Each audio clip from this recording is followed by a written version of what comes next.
የትግራይ ሕዝብ በመጠለያ ጣቢያዎች የታገተበት ምስጢር።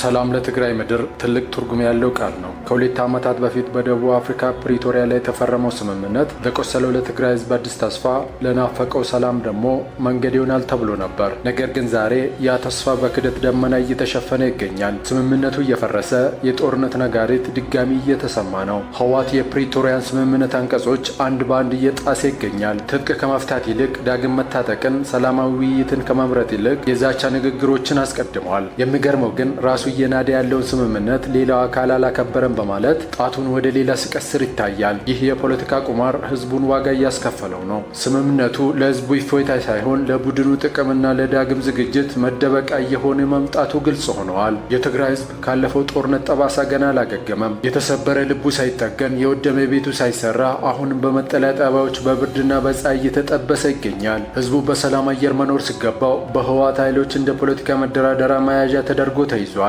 ይህ ህዝብ ለምን ሌላ የጦርነት ድግስ ይደገስለታል?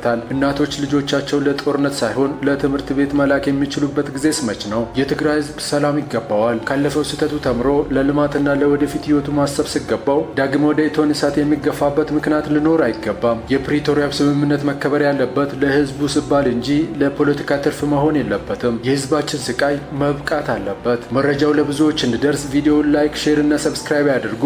ለትግራይ ህዝብ ድምፅ እንሁን። ሰላም ለሀገራችን።